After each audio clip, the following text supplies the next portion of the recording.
किसी ने बताई नहीं। आज हम एक बहुत ही महत्वपूर्ण टॉपिक संयुक्त व्यंजन और नव विकसित व्यंजन पे चर्चा करने के लिए यहाँ पर प्रस्तुत हुए हैं और हमें उम्मीद है कि इससे संबंधित जो भी एग्जाम में सवाल आएंगे आप इसको अच्छे तरह से सीख करके उनको अच्छा करने का प्रयत्न करेंगे।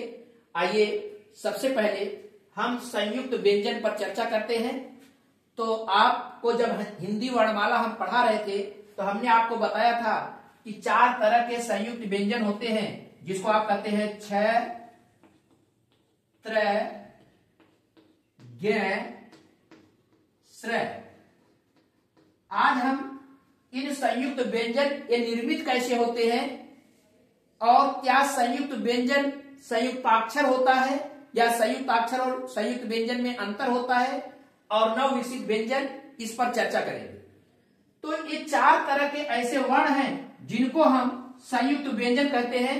तो इनकी परिभाषा होती है कि 2 व्यंजनों के मेल से उत्पन्न व्यंजन संयुक्त व्यंजन कहलाता है। वास्तव में यह एक विशेष तरह का व्यंजन होता है कि जो 2 व्यंजनों के मेल से बनता है।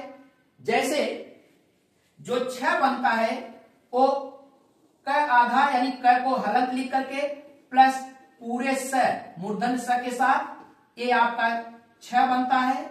इसी तरह से इसी प्रकार त्रय जो होता है ये तय प्लस र से बनता है, ये त्रय होता है।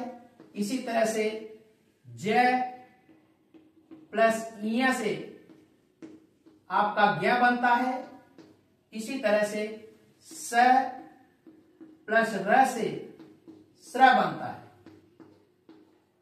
इनको जब हम हिंदी भाषा के शब्दों में प्रयोग करते हैं तो एक विशेषता इनकी बड़ी महत्वपूर्ण होती है कि जैसे 2 व्यंजनों के मेल से बन रहे हैं, क और स के मेल से बन रहे हैं, इनकी विशेषता होती है कि जिन व्यंजनों से मिलते हैं जो इनकी ध्वनियां होती हैं उनसे इसकी ध्वनि भिन्न हो जाती है।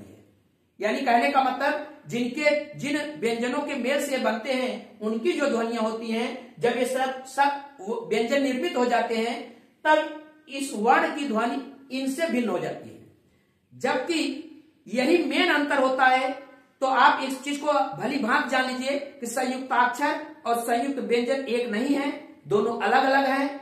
विशेषता उनकी सबसे बड़ी भिन्नता यही है कि इसमें जो व्यंजन मिलते हैं, जो इनकी ध्वनियां होती है, इनके मेल के बाद जो ध्वनि मिलती है वह इनके ठीक अलग होती है।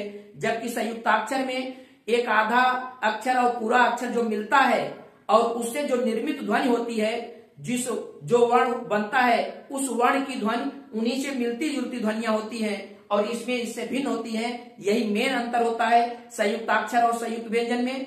जैसे हिंदी भाषा के शब्दों में जब इसका प्रयोग करते हैं तो जैसे आप जानते हैं क्षेत्र, क्षेत्रफल, इसी तरह से छत्री, कुरुक्षेत्र, इन सब तमाम शब्दों में हम इसका प्रयोग करते हैं। इसी तरह से त्रय का प्रयोग जैसे त्रिभुज, त्रिकोण, इसी तरह से त्रिभुवन, तमाम इस तरह के शब्दों में इसका हम प्रयोग करते हैं। इसी तरह से ज्ञ का प्रयोग जैसे ज्ञान, विज्ञान, और इसी तरह से हम कई शब्दों में इसका हम प्रयोग करते हैं। श्रय का जैसे प्रयोग श्रम, परिश्रम, इस तरह से हम इसका प्रयोग बहुत तमाम शब्दों में करते रहते हैं। तो आज हमने आपको बताया कि संयुक्त व्यंजन किन किन 2 व्यंजनों के मेल से बनते हैं और इनका कैसे उपयोग होता है। ये भी एग्जाम में पूछा जाता है कि श्रय किन व्यंजनों से मिलकर बना है या त्रय किन व्यंजनों से मिलकर बना है। तो हम यहाँ से ध्यान देंगे। तो हमें ये उम्मीद है कि इस तरह के अगर कोई भी सवाल कंपटीशन में आते हैं तो आप गलती नहीं करोगे, पूरी अच्छी तरह से इसको समझ करके उसका आंसर देंगे। अब बात करते हैं हम नव विकसित व्यंजन की। हमने बताया था कि नव विकसित व्यंजन या उत्क्षिप्त व्यंजन जो होते हैं वो 2 होते हैं, एक होता है ड़ और एक होता है ढ। ये तो देखने में ठीक ट वर्ग के जो ट वर्ग है इसके जैसे ट, ठ, ड, ढ और ड़। तो देखने में तो ये इन्हीं से मिलते जुलते हैं, लेकिन इनकी ध्वनियों का इनकी जो ध्वनि होती है, इनकी ध्वनि से इनकी ध्वनि भिन्न होती है। बड़ी विशेषता तो यह होती है कि नव विकसित व्यंजन जो होते हैं ये ट वर्ग के साथ ही रहना चाहते हैं, लेकिन ढ और ड और ढ ये नहीं चाहते कि यह हमारे साथ रहें, हमारे वर्ग में रहें, जबकि ट वर्ग के बाकी वर्ण ये चाहते हैं कि साथ रहें। तो हमेशा इनसे एक ढंग का इनका तकरार होता रहता है। और ये विकसित है, तो विकसित का मतलब तो आप समझते ही है कि जो अलग भी होते हैं तो ऐसे लड़ाई करके अलग होते हैं कि ये क्या काम करते हैं, ये बार बार एक ढ और ड और ढ ये कहते हैं कि आप भैया हमारे वर्ग के नहीं। तो ठीक ये क्या काम करते हैं, प्यार के साथ तकरार करके अलग होने की धमकी वाला उस गाना इनके साथ प्रासंगिक होता है कि झूठ बोले कौआ काटे, काले कौए से डरियो, हम नवविकसित व्यंजन बन जाएंगे, तुम देखते रहियो। तो ये नवविकसित व्यंजन बन जाते हैं इस गाने के साथ, ये अलग होकर के ये नवविकसित या उच्छित व्यंजन बन जाते हैं। और जैसे ही ये उच्छित हो जाते हैं, एक ढंग से ये विकसित हो जाते हैं और हिंदी भाषा में इन शब्दों का ज्यादा प्रयोग होने लगता है। और जैसे हिंदी भाषा के शब्दों में ये ज्यादा प्रयुक्त होने लगते हैं, जैसे आप जानते हैं पढ़ाई,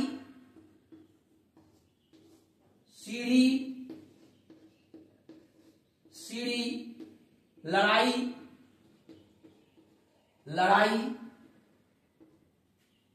इसी तरह से सड़क, मकड़ी, इस तरह से बहुत से तमाम ऐसे शब्द इनसे बनने लगते हैं, यानी हिंदी शब्द में ये ज्यादा प्रयुक्त होने लगते हैं। तो यह अलग तो हुए, लेकिन इनका इस्तेमाल भी हिंदी वर्णमाला के शब्दों में ज्यादा होने लगा। हालांकि वो बात दीगर है कि ये संस्कृत के शब्द में ये वर्ण नहीं प्रयुक्त होते। संस्कृत का अगर कोई भी शब्द होगा ये वर्ण उसमें प्रयुक्त नहीं होंगे। इनकी एक और महत्वपूर्ण बात यह होती है कि इनसे किसी भी शब्द का आरंभ नहीं होता, यानी किसी भी शब्द के ये आरंभ में ये वर्ण नहीं आते। जब भी आएंगे ये हमेशा बीच में आएंगे या अंत में आएंगे, यही इनकी विशेषता होती है। तो ट वर्ग के चाहने के बावजूद भी कि अगर ये हमारे संयुक्त परिवार में ये रहेंगे तो इनका कुनबा बढ़ा रहेगा, फिर भी ये अलग हुए दो ऐसे वर्ण जो नई ध्वनियों को उच्चारित करते हैं, इसीलिए इन्हें नवविकसित या उच्छित व्यंजन कहते हैं। तो आज बस इतना ही, फिर अगले वीडियो में किसी नए टॉपिक और नए व्यवस्था के साथ, नई सोच के साथ आप लोगों को सिखाने का प्रयत्न करेंगे। तब तक के लिए धन्यवाद।